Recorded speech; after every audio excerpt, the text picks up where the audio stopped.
Welcome to the Hub. I want to take a few minutes to walk you through some of the key features involved in the Hub. And you'll see right now as we're in the planning guide. And as you know, when you come into the Hub, it's the first stop. And the reason why it's the first stop is it really helps us establish what we need to know for the beginning of the year. So if we look at the planning guide, you'll notice that there's a few different layout changes here, so I want to point them out as we go. But the planning guide here is the cover. And these are going to be some assets that you're going to be able to find and identify. So this is a way in which we can locate information based on modeled lessons, direct to student content, and I like to print this all out at once. Then you'll notice, as you see oftentimes, we have a video. The video actually is going to really walk you through all the things that I'm talking about now in terms of some of these assets that are found here in the planning guide. You'll notice down here, and this I think is an underutilized asset, this is the flipping book, our Flipbook guide. So it's a digital replica of our book. And so what I love to tell teachers to do is it's a great opportunity to click into it and to look at a unit in the way that it is established. So it has a flow to it that's much easier to follow, I think, from a planning perspective. So sometimes when I'm looking at a unit, I'll jump right into the flip guide. I'll flip through the book just to get a sense of what's involved in that unit and the movement of the lesson. So that informational, in this particular one happens to be the informational guide, but these flip books are located at the top of every section. So as you go into each section, anytime that you want to just get a feel for how does the whole section move, you can do that. Then again, here's the professional development list, and that was listed above with the planning guide. So anytime you want to find particular information about where can I see teacher background on a particular subject or topic, you're going to click right into that and you can find all of that. You'll also have teacher tips, planning coaches, right, all located in that professional development, as well as some modeled lessons. When you get to the direct to student content, that is content that is intended for students to see. So these are, most of them are video field trips, they're interactive student lessons, so they may be a skill PowerPoint that you can access and play for your students. And again, when you click on this, you'll see what section this is located in, and what it supports. So anytime you're looking for direct to student content, you're going to want to look at that. Then we also have the distance learning section, and those are new lessons that we put in over the last year. Many of these were developed so that we can give teachers prototypes of lessons of how it might look in a distance learning setting when many of our classrooms had hybrid setups. Some were completely remote, and so these lessons were really developed to meet the need that occurred at the time. However, they all are great lessons to be utilizing in your classroom as well.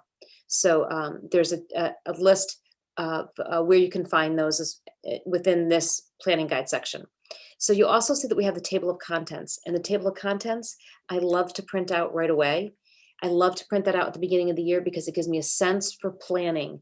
Also notice that when I click on the table of contents that there is a whole key for the digital components, as well as how long can I plan for these lessons. And that's important. Is this a 30 to 40-minute block, or is this a 15 to 20-minute brushstroke lesson? So those lessons are actually coded throughout the table of contents, as well as listing all of those digital components that are available for each lesson. That's important to note because a lot of lessons, when you click into it, there's a lot of layers to these lessons. So when you get into the lesson and you recognize that it has a video field trip, there's a teacher background, there's a modeled lesson, you'll know that when you go into that lesson, you're going to be seeing a lot of information. Also, we have in here the informational and expository rubrics. Those rubrics are there really to help guide your instruction and to really help assess where students are at. So a couple of things to note about those. The rubrics, remember, they're set up in a couple of different ways. One is I can actually go through it from an analytical perspective. I can look at it and look at organization, introduction, main ideas, so based on skills that I teach. The other is really a holistic approach. The rubric is looking at the piece as a whole.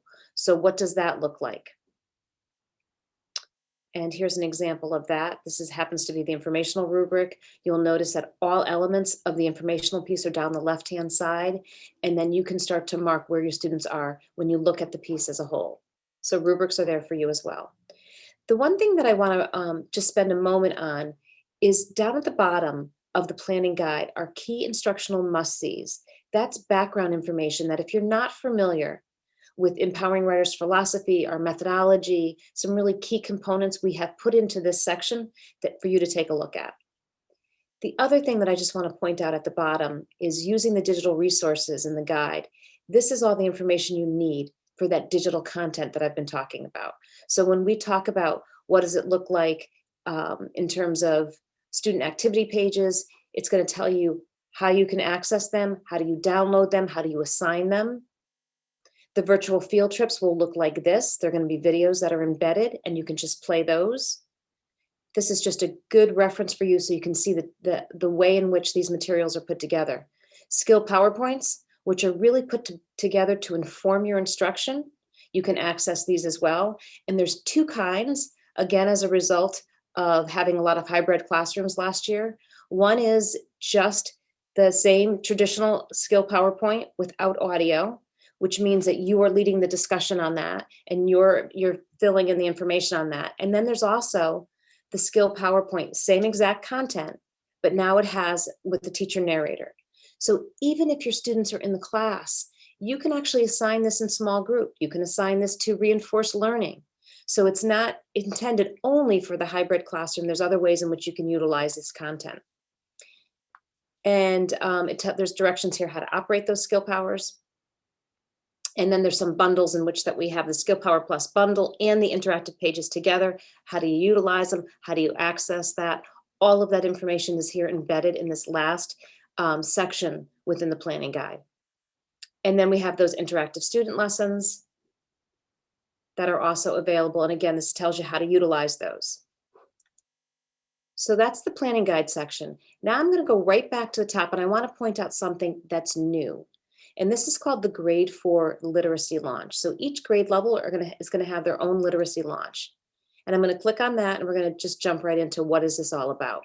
So for all of you that are familiar with Empowering Writers, you know that historically we do informational writing and narrative writing and opinion writing, and that we always address these as specific genres.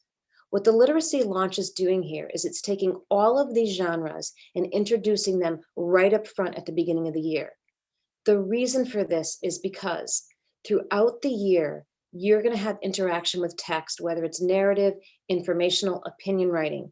And in order for you and your students to get the most out of that text, one, instructionally, and two, and for the students, from the student's perspective, for comprehension, they need to understand these genres right up front. So rather than doing informational and doing that whole genre and organization, and then doing narrative and doing all the genre and organization, what we've done in the literacy launch is combine the two. And again, the reason being is that we want to make sure that from that moment forward, every single time that your students are in front of text in all content areas, they have a greater understanding of organization, author's purpose, those summarizing frameworks, and they're going to take that knowledge to the reading section of this. So their ability to comprehend text is going to increase because they understand how that text is put together and the author's purpose of it. So as I slide down into looking at the content of the literacy launch, what you're going to see is information that you're familiar with, except for the fact that it's going to include all the genres. So introducing the graphic organizing, recognizing genre, informational narrative book covers. And I'm going to click into one of these. Let's go into the genre one. And I want you to see how the lessons are laid out a little differently. Before we had information that went down the right-hand side. Now all of the information you need for the lesson continually scrolls underneath it. So here, lesson 2, you have recognizing genre. You have the teacher background information that you need to inform your instruction for this lesson. You have the objectives. Then you're going to see the procedures, always in clear, empowering writer style. Then as you go down, anything that I need for this procedure is right here. So I have a PDF, which is I can click on it. And this is going to be the one that is actually noted up here in the procedure. And I also have some interactive student pages. As I continue to slide down, my directions are clear.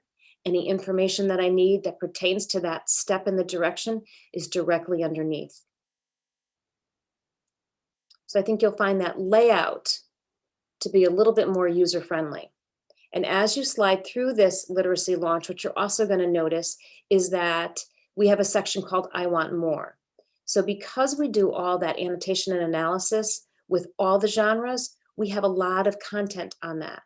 And so I want you to use this I Want More as you need to.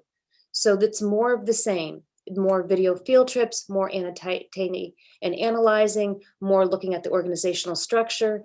And, you know, in my opinion, the more you do, the better able students are able to look at text strategically. So you don't look at these I want more sections as sections that are really optional. At some point, I want you to come back and dive a little deeper into the strategies that we're talking about. And then as you slide down, you'll see that we continue through the lessons as they go through, and that what you'll probably notice is one of the biggest differences is that because we've combined several units, our ability to move through this genre and organizational section is going to be, we're going to be a little bit more effective with it in the sense that we're covering all the genres at once, and we won't be repeating any of the strategies. It's all going to come up front. It's going to be the same work that we do with narrative and informational, as well as opinion. So that's what's new as you take a look at this particular guide. So there's one more feature that the digital guides are going to have starting this summer, and it's a interactive table of contents. So when you open your digital guide, you'll be landing on this page that lists all of the contents in the guide. So if you want to navigate to a specific section of the guide, you can simply click on the link and it'll go right to the section, or you can go directly into a lesson from the table contents. So that's a new feature that's coming in your guide this summer.